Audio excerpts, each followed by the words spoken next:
የተማሪ ፎንቃ ክፍል 6 ቻናላችንን ላይክ፣ ሼር፣ ሰብስክራይብ በማድረግ ቤተሰብ ይሁኑ እና ይሄንን ሰላም ሳልላቸው ነበር ገብቼ ተቀመጥኩት። አንተ ዳጊ እያሉ ሲጠሩኝ ተነስቼ ሰላም አልኳቸውና ተመልሼ ሄጄ ቁጭ አልኩኝ። ከግድግዳው ጋር እየተያየው ቦርሴ ላይ ተኛው። አስተማሪ ሲገባ ስላላየሁ ተኝቼ ነበር። እንደ ትምህርት ቤቱ ሕግ ደግሞ አስተማሪ ገብታ ለመነሳት ያስቀጣል። ደግነቱ ከኋላ ያሉት ልጆች ተነስ ብለውኝ አስተማሪው ከመድረሱ ቀደም ብሎ አስነሱ። እንደዛህም በድብርትም ቢሆን ውሎን አሳለፍን። ምሳ ሰዓት ላይ ከክፍል መውጣት አስጠልቶኝ እዛው ተኝቼ እያለ እህቴ መጣች። በር ላይ ሆና ብቻዬን ሆኜ ስታይ አጠገቢ መጣ ተቀመጠች። ዛሬ ስላልመጣች ደብሮ ካለ አይደል አለች እየሳቀች። ማን አልኳት ቀስ ብዬ። ስምንተኛዋ ልጅ ናታ፣ ግን ስሟ ማን ነው አለችኝ። የሚገርመው አንድ ሳምንት አብረን ተቀምጠን ስሟን አላውቀውም። ስለዚህ እኔ እንጃ እህቴ፣ እኔም አላውቅም እኮ አልኳት። እናም እየሳቅን እያወራን እያለ ይሄን ይመጣ። ሰላም ነው ቆንጆ አላት። እህቴን እጆን እየዘረጋ እህቴ ከኔ ታምራለች መሰለኝ። ለሱ መልሳ ሳትመልስለት ኮስተር ብላ በኋላ ቶሎ ውጣ እሺ፣ ደግሞ ከደበረህ እኔ ጋር ና እሺ ብላ ተነስታ ከክፍል ወጣች። ሄና በአይኑ ተከትሏት ወጣና የግርምት ፈገግታ እያሳየ ዝም ብለኝ ሄደች እኮ አለኝ ተናዶ። ፊቱ ያስታውቃል፣ እንደ ንቀት ነው የቆጠረው። እናም ላረጋጋው ብዬ እረ እህቴ ከወንድ ጋር ብዙም ስለማትቀራረብ እኮ ነው፣ ትንሽ ኩራት አለባት አልኩት። እህትህ ናት እንዴ አለኝ ፍጥጥ ብሎ። ምን ነው ስለው የትምህርት ቤቱ ቀለሜ እኮ ናት፣ አንቺ በማኖትሽ ነው ብሎ ሳቅ። ከዛን ሙሉ ጀምዓው እኔ ጋር መታ ወንበሩ ላይ ወጣ ተቀመጡና እያወራን ስንስቅ ቆይተን በዛውም በደንብ ተግባብተን ምሳ ሰዓቱ እስከሚያልቅ አውርተን ሲደወል ወደ የቦታቸው ሲሄዱ ከመካከላቸው አማን የተባለው ልጅ ብቻዬን እንዳልቀመጥ ብሎ አብረን ተቀመጥንና ተማርን። ወደ ቤት ሰዓት ሲደወል ቀጥታ እህቴ ጋር ሄድኩኝና እየተራመድን ወደ ቤት ሄድን። እንደ ሁሌው ከእናቴ ጋር ምሳችንን በልተን ቡና ጠጥተን ተኛን። በነጋታው አላርሜ ቀስቅሳኝ ተነስቼ እህቴ እስክትጨርስ ጠብቂያት ወደ ክፍል ስገባ አሁንም ዝጋታማ ልጅ አልነበረችም። ከልቤን የደበረኝ እጭ ብዬ ቤታችን ጋር ሄጄ ጥጌን ተኛው። ትንሽ ቆይቶ ትከሻዬን ነካ አደረጉኝ። ቀና ስል እሷ ነበረች። ደህና አደርክ አለችኝ እጇን እያውለበለበች። ደንግጬ ስለነበር ይመስገን ከማለት ይልቅ ለምን ቀረሽ አልኳት ኮስተር ብዬ በቁጣ ጅምር። እሷም ማነጋገሬ ገርሟት መሰለኝ ይቅርታ ለቃ ግን ከቦታ ተነስ አለችኝ። እረ ወደዛ አልነሳም ተመችቶኛል አልኳት። እኔ ጭንቀኛል እዚህ አልቀመጥም አለችኝ። አይገባኝም አልነሳም ስላት ዝም ብላ ተስተካክላ ተቀመጠችና እንደለመደችው ተኛች። እኔ ገረመኝ ግን ስታወራ የራሱ ድምጽ ቀንሳ ነው። ሌላ ሰው እንዲሰማት አትፈልግም፣ ግን ደግሞ የምታወራው እንደ ማንኛውም ሰው ነው። ምክንያቱም ማወቅ ፈልጌ ስለነበር በድፍረት ደብተሯን ከቦርሳ አውጥቼ ስሟን አነበብኩት። የሚገርም ስም አላት፣ ልዕልት ትባላለች። ከዛን ደብተሯን መለስኩኝና ስም ልዕልት አልኳት። ስሟን ማወቄ ገርሟት ቀና ብላ አየችኝና አቤት አለችኝ። ለምንድን ነው ድምፅሽን ቀንሰሽ የምታወሪው እና ለምንድን ነው የምትኮሳተሪው? ደግሞ ስለምንድን ነው ብቸኝነት የመረጥሽው ብዬ ጥያቄ እንደረደርኩላት ኮስተርተር ብላ አይተኝ መልስ ሳትመልስልኝ ተመልሳ ተኛች። ያው እኔም ላስጨንቃት ስላልፈለኩኝ ዝም አልኩ። አስተማሪ ሲገባ ነካዋትና ተነሳች። እኔም የትምህርት ቤቱና የአስተማሪዎችን ባህሪ እየለመድኩት ነው። ከእንግዶቹም ጋር እየተግባባው ነው። ከዛን ቁጭ ብለን እየተማረን እያለ ደብተሯን ከጀርባ ገልጣ ከስፕሪቶ ጋር ወደ እኔ አስጠጋችው። ሰገጥ የሆንኩ መሰለኝ። ምን ላድርግ አልኳት። ከዛን መለሳ ወሰደችውና 09 ብላ ጀምራ ሰጠችኝ። ምክንያቱም ባላውቅም ደስ አለኝና ፈገግ ብዬ ስልኬን ጽፌ ወደ እሷ አስጠጋሁት። ከዛም ከስር የሆነ ነገር ጽፋ ሰጠችኝ። ሳነበው የምትሰማው የምነግርህን ብቻ ነው፣ በማያገባህ እንዳይገባ። ምንም አይነት ደረቅ ጥያቄ አልፈልግም። ስንቀራረብ በለኩ ነው እንዳንናናቅሽ። ሲቀጥል ደግሞ ያለ ፈቃዴ ሌላ ስሜት ውስጥ መግባትም አትችልም ብላ ነበር የጻፈችው። ሰው ግን ከሩቅ ስታዩና ስትቀርበው አንድ አይደለም። ስልክ ትጠይቀኛለሽ ብዬ አልጠበኩም ነበር። ጭራሽ ሌላ ስሜት ምናምን። ትዕዛዟ ደግሞ የሚገርም ነው። ግን በእርግጠኝነት የሆነ ደካማ ጎን አላት። የሆነ የሚያስከፋት ነገርም እንዳለ ያስታውቅባታል። እሺ አልጠይቅሽም፣ ግን አንቺ ብትነግሪኝ ደስ ይለኛል። ደግሞ ስለ እኔ ስሜት አያገባሽም ሆ ብዬ ጻፍኩላት። አይታው ፈገግ ብላ መልሳ ጻፈችልኝ። ያገባኛል እንጂ ደግሞ ስላንተ ማወቅ ፈልጋለሁ አለች። እንዳልኩ ሙሉ እስኪያልቅ ድረስ አወራንና አስተማሪው ሲወጣ ተኛል። እንደዛው እንደተቀመጠን ምሳ ሰዓት ድረስ ቆይተን ምሳ ሰዓት እንደተደወለ ትላንት ብቻኝ ስለነበርኩኝ ዛሬም እንደዛ መስሏት እህቴ መታ በር ላይ ሆና አይተኝ ከሷ ጋር መሆኔን ስታይ ተመለሰ ወጣች። ከልዕልት ጋር ጎን ለጎን እሷ ተኝታ 09 እኔ ቁጭ ብዬ ሰዓቱ አልከው ተደወለ። ወደ ቤት ሰዓት ሲደወል ከዛም ቻው ብያት ወደ እህቴ ሄድኩኝና እንደ ህፃን ያወራነውን በሙሉ ስሟንም ጨምሬ ነገርኳት። ገና ስሟ እኮ ልዕልት ነው ስሟት። ስሟ ደስ ሲል አለች። እያወራን ወደ ቤት ሄድን። የተለመደውን አይነት ምሽት አምሽተኛ። ጠዋት በጠዋት ተነስቼ ሻወር ወስጄ ለባብሼ ስጨርስ ወጣንና ከእህቴ ጋር እያወራን ወደ ትምህርት ቤታችን ሄድን። ስገባ ቀድሜ የማየው የልዕልትን ቦታ ነው። ቦታው ላይ ካጣኋት ድብር ነው የሚለኝ። ዛሬም ቀድሜ ቦታውን ላይ ስል ልዕልት የለችም። እጭ ብዬ በር ላይ ልቆም ዞር ስል ግፍትር አድርጋኝ እየፈጠነች ሄዳ ጥግ ላይ ተቀመጠች። የቀረች መስሎኝ ነበር። ሳያት ደስ አለኝ። ገፍትራኝ የሄደችው ደግሞ ጥግ ላይ ቦታ ለመያዝ ስለነበር ፈገግ ብዬ ሳያት እሷም ላለመሳቅ እየታገለች ነበር። እነ ሄሌን ሰላም ለማለት እያየኋት በዚህኛው ጥግ ስሄድ አኩርፌ መስሏት ኩስትር ስትል እያየኋት ነበር። እኔ ግን ሰላም ብያቸው ወደ ቦታ ሄጄ ቁጭ አልኩኝ። እስክቀመጥ ጠብቃ እጇን እየዘረጋችልኝ እንዴት አደርግ አለችኝ። ሰላምቷ መልሼ ቦርሴን አዘጋጅ ልተኛ ስል እኔ ቁጭ ብዬ አንተን ተኛል አለችኝ እንደ ማኩረፍ ብላ። አንቺ ትተኝል እንዴ? እኔም ልተኛ ነው አልኳት። ምክንያቱም እኔ ማውቃት አስተማሪ ከሌለ ቀጥታ መተኛት ነው ስራዋ። አሁን አንተ ስላለህ አልተኛም አለችኝ።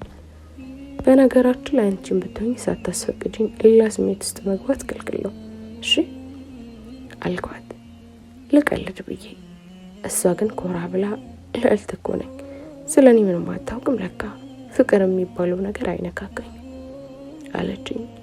አይገርምሽም? ከኔ ቀድሞ ነው የሚይዝሽ አልኳት በሙሉ ኮንፊደንስ። መቼም እንዳትጠብቅ አይዘኝም አለችኝ። እሺ እናሲዝ፣ ቀድሞ ያዙ ይሸነፋል ብዬ ሀሳብ አቀረብኩ።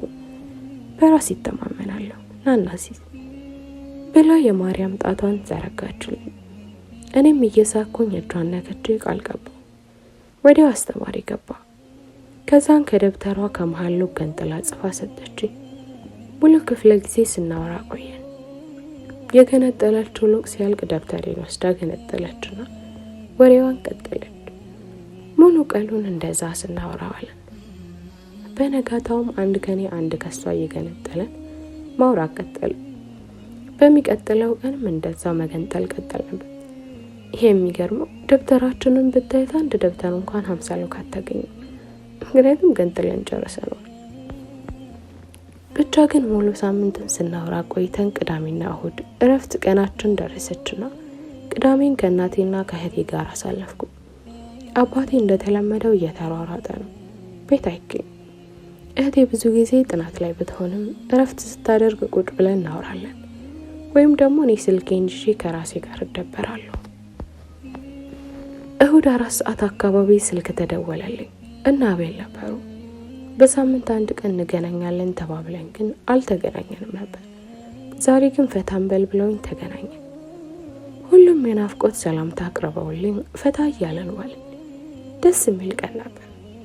እሁድንም እንደዚህ ካሳለፍን በኋላ ሰኞ ዕለት አላርሜ ቀስቅሰኝ ተነስቼ ተጣጥቤ ምግቤን በልቼ ወደ ትምህርት ቤት ለመሄድ ወጣን። ሳምንቱን ሙሉ ከቤት ከወጣን እስከ ትምህርት ቤት፣ ከትምህርት ቤት ከወጣን እስከ ቤት ድረስ ያወራነው ሙሉ እየተረኩላት ነው የሚሄደው።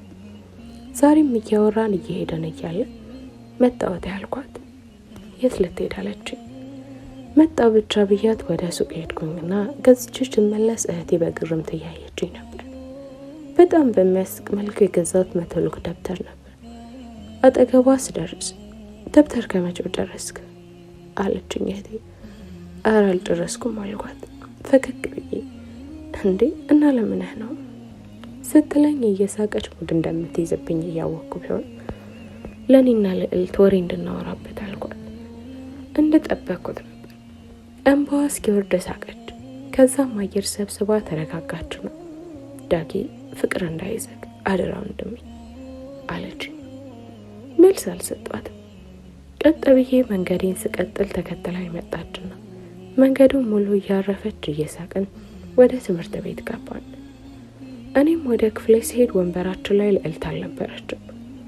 እንዳለፈው ቀን ከኋላ ትመጣለች ብዬ ራሴን አሳምኜ ናሂኔን ሰላም ብዬ ወንበራችን ላይ ተቀምጬ ጠበቅኳት። አልመጣችም ነበር። ድብር ብሎኝ ቦርሴ ላይ ተኛው። እስከ ሁለተኛው ክፍለ ጊዜ ጠበቅኳት። አልመጣችም። ምሳ ሰዓት ላይ ናሂኔ ጋር ስናዘግ ብለን ወደ ቤት ሰዓት ከእህቴ ጋር ቤት ስንመለስ ሙሉ ቀን ክፍል ስላልመጣች ዛሬ አልናፈኩሽም እህቴ አልኳት። ማለት አብረን አይደል የመጣን? ደግሞ ምን ሆነህ ነው ለምቦጨን የጣልከው አለችኝ እየሳቀች። ምንም አልሆንኩም አልኳት። የማወራውን ፍላጎት የቀንሰው ነበር። ትንሽ ዝም አለችና ምንም አትነግረኝም እንዴ አለችኝ አይኔን እያየች። ምን ልንገርሽ እህቴ አልኳት ድግም ባለ ድምፅ። ምን አወራች ምን አለች አለችኝ። ለመስማት እንደጓጓች አስታውቅባታል። ግን ምንም የሚነገር ነገር የለም። ምክንያቱም ልዕልት አልመጣችም። ምንም አላወራንም አልኳት በረጅሙ ተንፍሼ። እንዴ ለምን አልመጣችም እኮ እህቴ አልኳት። ውይ ዳጊ ለዚህ ነው እንዲህ ደበረ፣ አትደበርሽ፣ ነገ ታወራላችሁ አለች። እኔ እኮ ያናደደኝ ደብተሩ መግዛቴ ብቻ ሳይሆን ምን እንደምናወራ ራሱ አስቤ ጨርሼ መሄዴ። ብቻ ድብር እንዳለኝ ቤት ገብቼ ቁጭ አልኩኝና ምሴን በልቼ ስልኬን ይዤ መኝታ ቤት ገብቼ ተኛሁ። ገና ኦንላይን ከመግባቴ ይቅርታ ዳጊ ተብለው ተልኮልኛል። መጀመሪያ ላይ ማንነቱን ስላላወቅኩኝ ፕሮፋይሉን ለማየት ስሞክር ፎቶ የለም፣ ጥቅስ ብቻ። ለዚያውም የድብርትና የብቸኝነት ጥቅሶች ናቸው። እንደ አጋጣሚ ኩል ገብተን ነው መሰለኝ ልዕልት ነኝ ብላ ድጋሚ ጻፈችልኝ። ደስ ብሎኛል። ድግም ባለ መንፈስ ተዝለፍልፌ ነበር የተኛሁት። ልዕልት ነኝ ስትለኝ ከድካሚ በአንድ የወጣሁኝና ደስ ብሎኝ ግን በሰላም ነው ብዬ ላኩላት። ደስ የሚለው ቶሎ ቶሎ ነው የምትመልሰው ወዲያው ነው። አይ ግን ወደፊት እነግርሃለሁ አሁን አይደለም አለችኝ። ብዙ የተሳሰበ ችግር እንዳለባት አውቄ ስለነበር ልጫናት ስላልፈለኩኝ እሺ ብቻ ብዬ መለስኩላት። እሺ ታዲያ ውሎ ያለኔ እንዴት ነው አለችኝ። አልዋሻትም። ኧረ ያስጠላል ደብሮኝ ነው አልኩት። ብታይ ትቀጫለሽ አልኳት። እሺ ምን ልቀጣለን? ለአንድ ሳምንት እኔ ጥገና የምቀመጠው አልኳት። እናም ከሷ ጋር ብቻ እያወራ መሻው። ሳትነግረኝ ከቴሌግራም ስትጠጧ ወደ ኋላ ተመልሼ ያወራነውን ሳይ በአንድ ቀን ለዚያውም ከሰዓት ያወራን አንመስል። በጣም ብዙ ነበር። 4 ሰዓት አካባቢ ተመልሳ ገባችና ስናወራ መሸ። ለነገሩ አዳርን የሚባለው እኮ ሌሊት 8 ሰዓት አካባቢ ነው የተኛነው። በነጋታው አላርሜ ስትቀሰቅሰኝ በጣም ረፍዶ ነበር። ቶሎ ተነስቼ ተጣጠብኩኝና ቁርሴን በስርዓት እንኳን ሳልበላ ወጣሁ። ክፍል ስደርስ ልዕልት ተኝታ ነበር። ሁልጊዜ መተኛቷን ባልወደውም ቦታ ላይ ከማጣት ይሻለኛል። እኔም ወደ እሷ ሄጄ ነካ ነካ አረኳትና ከቦቴ እንድትነሳ ነገርኳት። ምን አስባ እንደሆነ ባላውቅም ተነስታ አቀፈችኝና እንዴት አደርክ አለችኝ። ተማሪው እንዳለ እያለገጡና ሙድ እየያዙ ጮሁ። እንዴት እያዩን ራሱ አላውቅም። ዛሬ ተማሪዎቹና ነዳጊን ሳይ ሳቅ ያመለጠኝ። ልዕልት ግን በጣም ተኮሳተረች። መገለጫዋ ነበር። ከዛን ከጥግ ገብቼ ልተኛ ስል ሳቋን እየተቆራጠረች እያየችኝ ነበር። ፈገግ ስልላት ተኝታ መሳቅ ጀመረች። የተረዳኋት ነገር በጣም ቀልድና ሳቅ የሚያስደስታት ልጅ ናት። ግን ምን እንደያዛት ባላውቅም በተማሪ ፊት ፈገግ እንኳን ማለት አትፈልግም።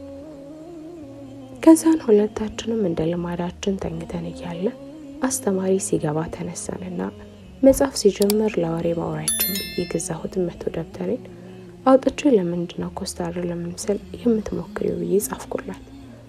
እንዴ ደብተርህ ላይ ምን ደብተርህ ላይ አለችኝ። አይ እንድናወራበት ብዬ ነው የገዛሁት አልኳት። ልክ የጻፍኩትን እንዳነበበች ቀና ብላ አይታኝ ፍቅስ ብላ ሳቀች። ሳቋን መቆጣጠር አቅቷት ድምጽ ስታወጣ አስተማሪው ኮስተር ብሎ ዞረ። በእኔ ምክንያት ልትባረር ነው ብዬ ክው ነበር ያልኩት። እሷ ግን ምንም አልመሰላትም። ዝም ብላ አያቸው። አስተማሪው ግን በግርምት እያያት ልዕልት አንቺ ነሽ ሳቅሽው አላት። ድምፅ አውጥታ መናገር ስለማትፈልግ አንገቷን በመነቅነቅ በአዎንታ ገለጸችለት። ደስ ብሎኛል ሳቅሽን ስለመለስሽልን አላት። ግራ ገባኝ። መቆጣት እያለበት እንዴት እንደዚህ አለ? ደሞ የትኛውን ሳቋን የመለሰችው? ከዚህ በፊት ያውቃት ነበር ማለት ነው የሚለው ጥያቄዎችን እያሰላሰልኩ እያለ ምን ብልሃት ነው ዳግሞ ብሎ አፈጠጠብኝ። እኔም ደንግጬ ልዕልትን እያየኋት እሷም እያየችኝ ነበር። ጭራሽ ይባስ ብሎ ነው አንዴ ብሎ እየጻፈ የነበረውን አስቀምጦ በር ከፍቶ ወጣ። እዚህ ድረስ የሚያደርስ ምን ተፈጠረ አልኳት ከመቀመጫ እየተነሳ። ግን መልስ ሳትመልስልኝ ኮስተር ብላ ወደ ውጭ ወጣች።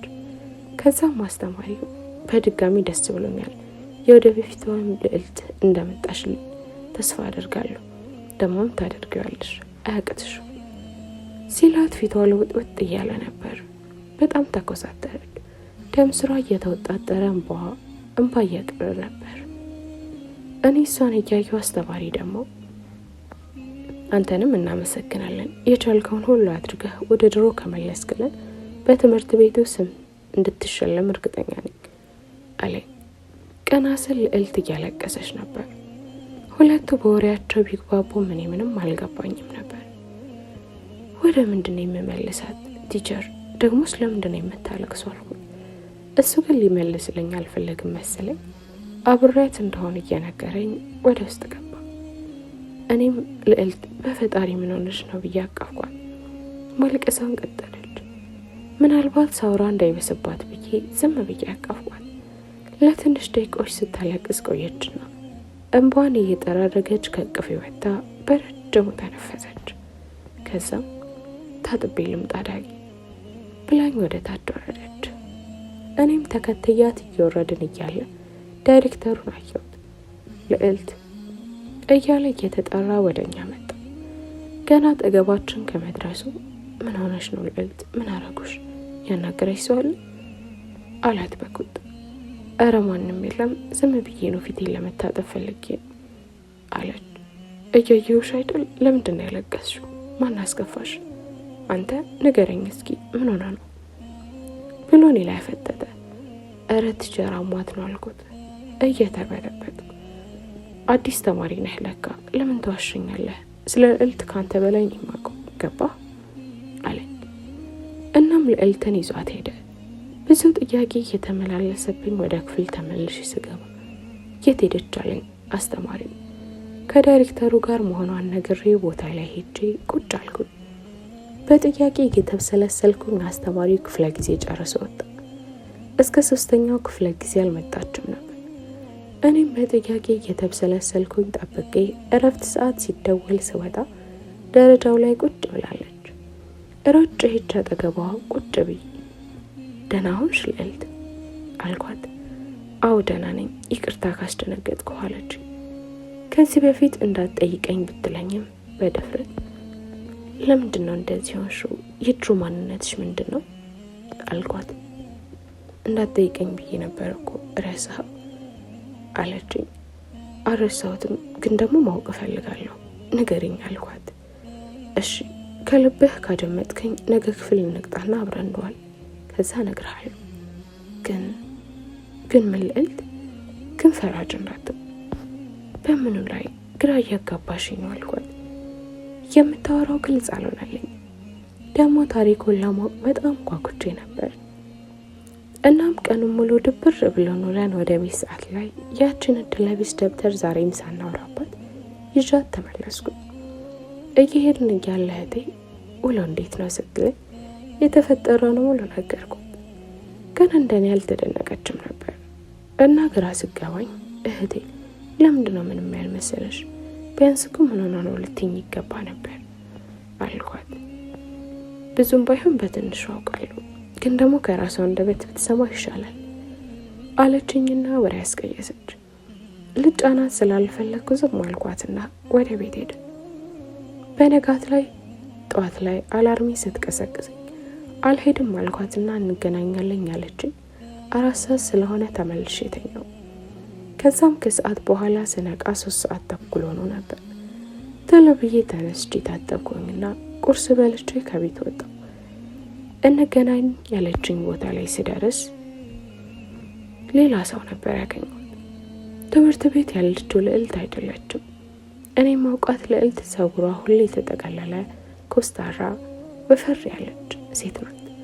አሁን ደግሞ ፊቴ ቆመችው ደግሞ ፀጉሯ በጣም ረጅም፣ እሷም ረዘም ያለች፣ የሚያምር ውፍረት፣ የሚያምር አለባበስ፣ ጭራሽ ይባስ ብሎ በጣም የሚያምር እንደ ስሟ ልዕልት የሆነች ሴት ናት። ስታየኝ ፈገግ አለችልኝ። በፈጣሪ ስም እንዴት እንደምታምን! ለካ ዩኒፎርም ውበትን ይደብቃል አልኩኝ። እናም ያው እኔ በደንገጥ ላይ ሊፍ ስለሆንኩኝ ሳያት ከልብ ደነገጥኩ። በዛን ሰዓት ነበር ስህተቴን ልደግም መሆኑ የገባኝ። አስቀድማ ሌላ ስሜት ውስጥ እንዳልገባ ነግራኝ ነበር። ፈስሼ መቆሜ ሲገባት ወደ እኔ መጣ። ዳጊ ምን ነው አለችኝ። ከእንቅልፉ እንደሚነቃ ሰው ብንን ብዬ ተነሳውና አቤት፣ ኧረ ምንም አልሆንኩም አልኳት። ሰላም እያልኳት አታናደኝ አለችኝ። እንዴ ምን አረኩ አልኳት። ያወቀችብኝ መሰለኝ። እንደ ሌሎቹ ባትሆን እንኳን አምሮብሻል ምናምን አትለኝም አለችኝ ያኮረፈ ፊት እያሳየችኝ። ኧረ በጣም ነው ያማረብሽ፣ አንቺ አልመሰልሽኝ ሆ ብዬ አረጋጓትና የት ነው የምናወራው ብዬ ጠየኳት።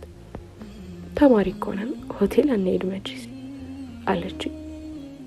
እንዴ እንሄድ አልኳት ግራ ገብቶኝ።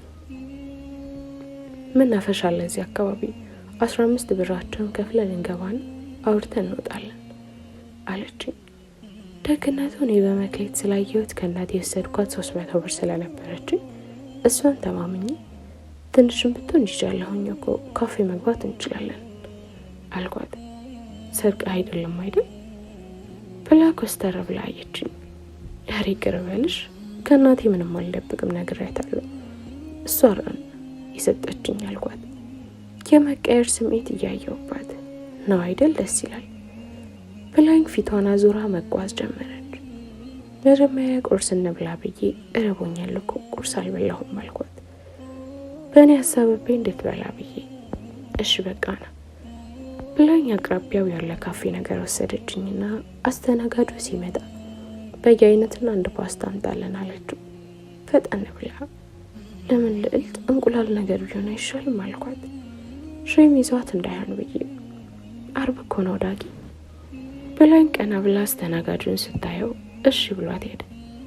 ግን ለምን 2 ምግብ እንዳዘዘች አልገባኝም ነበር።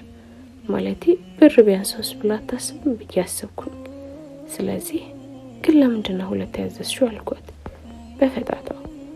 አይ በየአይነቷ ትንሽ ናት፣ እርቦኛል ስላልክ አንድ ላይ እንደትበላ ብዬ ነው። ደግሞ አያሳስብህ፣ በየአይነቱ 85 ብር፣ ፓስታው 55 ብር ነው። አንድ ላይ 140 ብር ማለት ነው። ለስላሳ ብንጠጣ ደግሞ 25 ብር፣ አንድ ላይ 50 ብር ይሆናል። አንድ ላይ 190 ብር ነው። ስለዚህ ገና 110 ብር ይተርፋል አለችኝ። እንዴ ማት ላይ ቀለሜ ነበርሽ እንዴ አልኳት።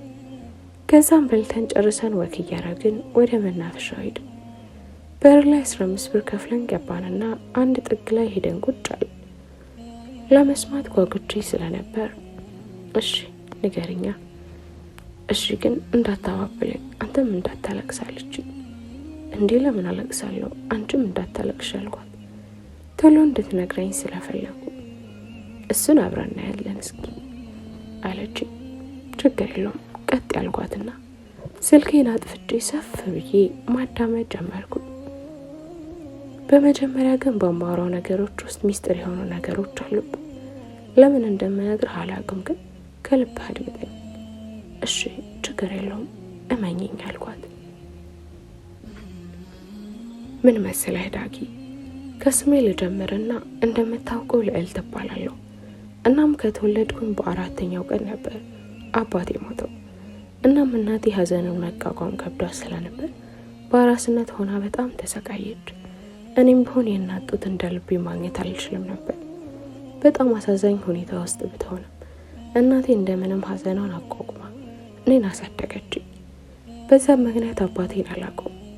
ታውቃለህ፣ አንዳንዴ ምን አለበት አንድ ጊዜ እንኳን በዓይናቸው ቢለየም ብዬ እመኛለሁ። ግን በፈጣሪ ፍቃድ ጣልቃ አልገባምና ዝምታን እመርጣለሁ። ለትንሽ ደቂቃ ዝም አለች። ከዛም በኋላ እናቴና የአባቴ እናት እንደ እናትም አባትም ሆነው አሳደጉኝ። የቤቱ ብቸኛ ልጅ እኔ ነኝ። ታላቅም ታናሽም የለኝም። እንደ ሕፃን ከኩዮቼ ጋር ተጫውቼ አላውቅም። የአካባቢው ሰው በሙሉ ገና ከመወለድ አባታን ገደለችው፣ ምን አይነት ገፊ ናት ሲሉ እየሰማሁ ነው ያደግኩት። ይህ ንግግር ከአእምሮ አውጥቼ አላውቅም። በጣም ያማል።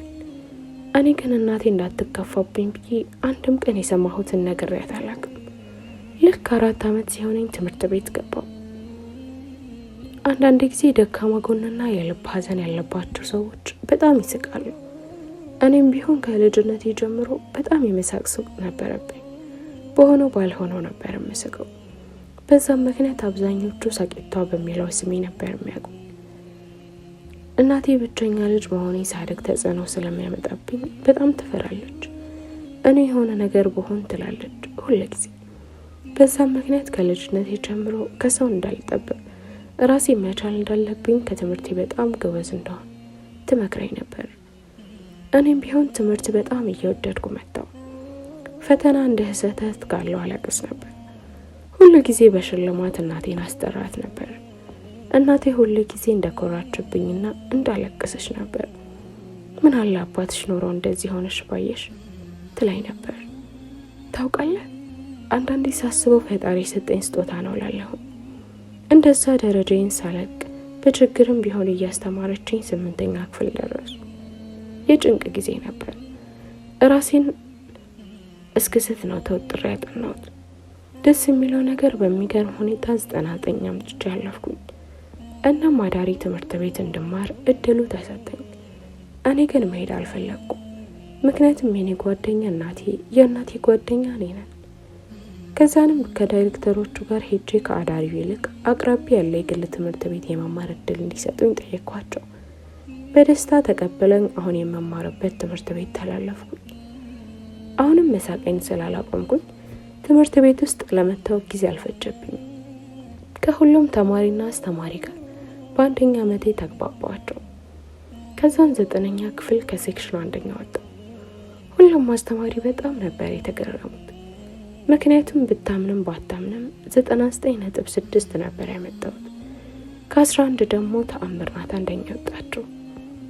ይቅርታ ግን እንደዚህ ግባቦች እስከነበረ ለምንድን ነው አሁንም የማይቀሽ የሚሆኑት? ልነግርህ አይደል? ረጋ በል እሺ። ቀጥ ይከሳስ። ከዛንማ መቱን ጨርሼ ክረምት ላይ ቤት መዋል ጀመርኩ። እናቴ በቻለችው መጠን እየፈለገች ትሰራለች። ቤቱ የራሳችን ስለሆነ ኪራይ የለብንም። ግን ደግሞ ምግብ ለማዘጋጀት ራሱ ከባድ ነበር፣ ማለቴ ለመግዛት። እሁድ እረፍት ቀናችን ነበረች። እኔ ስቄ ስለማስቃት እኔ ፊት ሁሌም ደስተኛ ነኝ። ክረምት ላይ ያለቅ አካባቢ ግን እናቴ ታመመችብኝ። በጣም የጭንቅ ጊዜ ነበር። ምን እንደማደርግ አላውቅም። የእናቴን ስልክ አንስቼ የአባቴ እናት ጋር ደውዬ እንዳመመኝ ነገርኳት። ምን ሆነች ብቻ ነበር ያሉ። ከዛ እንደታመመችብኝና መተው እንዳይሉልኝና እንዴት እንደማደርጋት ነገርኳቸው። እነሱ ግን መጥተው ከማየትና መፍትሄ ከመፈለግ ይልቅ ምላሽ እንኳን ሳይሰጡኝ ስልኩን ዘጉት። በጣም ብዙ ጊዜ ደጋግሜ ደውዬ ነበር። እኔ ግን እናቴ ታማ የተስተካከለ ምግብ እንኳን ላበላት ስላልቻልኩኝ በጣም ይከፋኝ ነበር።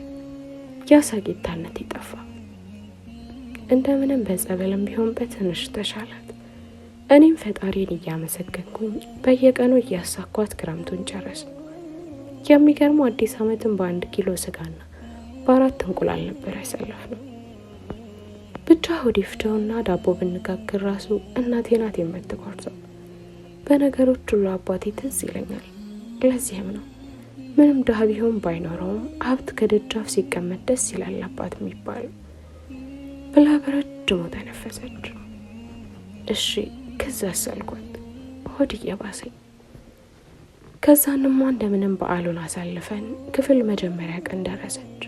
ያው እንደነገርኩህ የትምህርት ቤቱ ድጋፍ ስለሌለኝ ዩኒፎርም፣ ደብተር፣ እስክሪብቶ ከቦርሳ ጋር አድርገው ሰጡኝ። ከዛንም እናቴን እያገዝኩኝ ትምህርት ጀመርኩ። ግን እንደ በፊቱ አልነበርኩም። የአሁኑ ዓመት ከመጀመሪያው ጀምሮ ደስ አይልም ነበር። ፈተና ላይ 4 ኤክስ ምናምን ይኖርብኝ ጀመር። መሳቅ ቀነስኩኝ፣ መግባባት ቀነስኩኝ።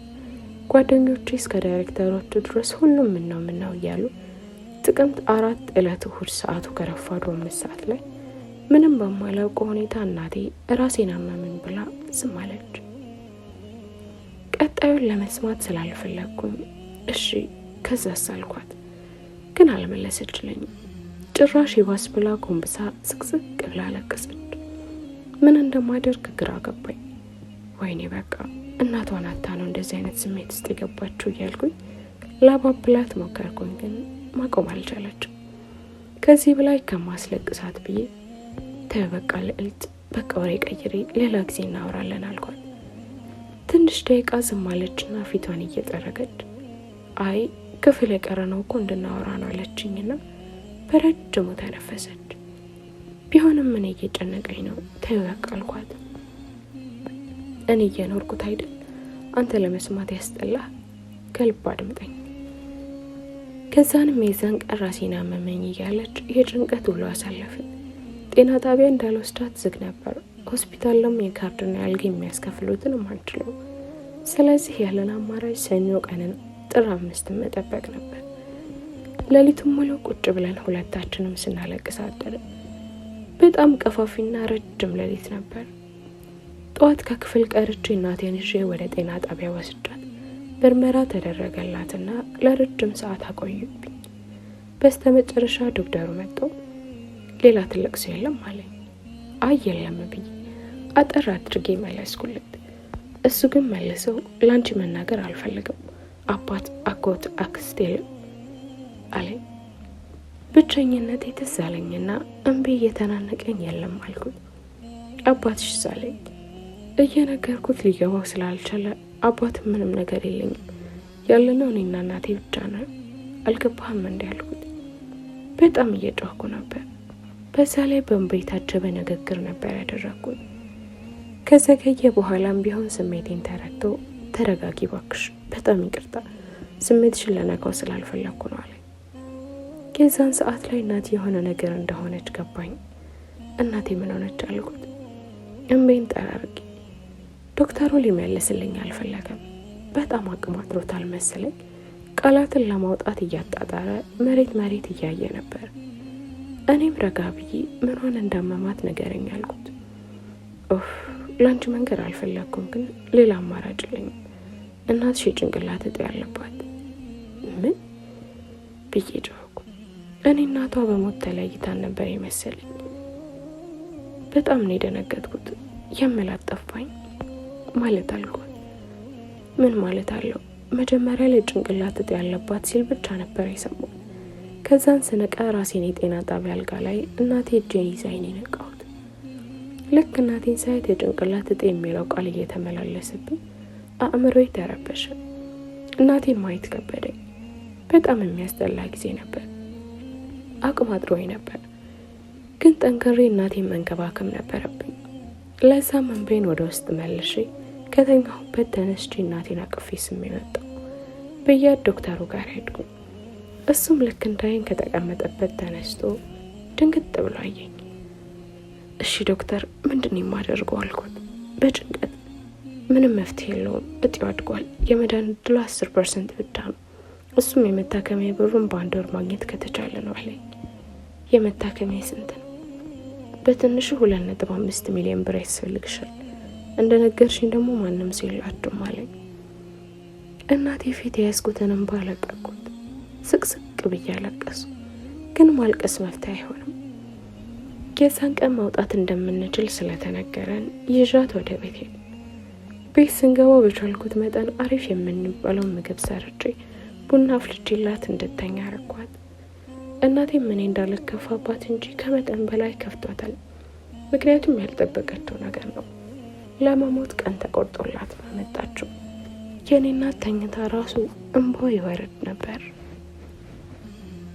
ወይኔ በፈጣሪ ስም ልዕልት፣ እንደዚህ አልጠበኩም ነበር። በጣም ጠንካራ ነሽ። ግን ከዛስ እንዴት ሆናችሁ አልኳት። ምንም ከዛ የለውም፣ ግን ያው 1 ሳምንት ምናምን ክፍል ትቼ እናቴን አስተማምኳት። የሆነ ቀን ላይ በጣም ሲጨንቀኝ የአባቴ እናት ጋር ደወልኩ። አቤት። ሰላም ነው አያቴ ያልኳቸው። ባለፈው የተቀያየምነውን ዋጥ አድርጌ ደህና ነኝ፣ ምን ፈልገሽ ነው አሉ ኮስተር ብለው። እናቴም በጣም አሞብኝ ነው እና እንድትረዱኝ ነው ባካችሁ አልኳቸው። ለእናቴ ስል ክብሬን ትቼ እና ምን አሉሽ? ምንም፣ ኑሮ ለኛም ከብዶናል። ምንድነው የምረዳሽ? ምን አይነት ድፍረት ነው አሮጊት እርዱኝ የምትይ ብለው ስልኩን ዘጉት። ያለኝ አማራጭ ከእናቴ ተደብቄ ማልቀስ ብቻ ነው። ስቅስቅ ብዬ አለቀስኩኝ።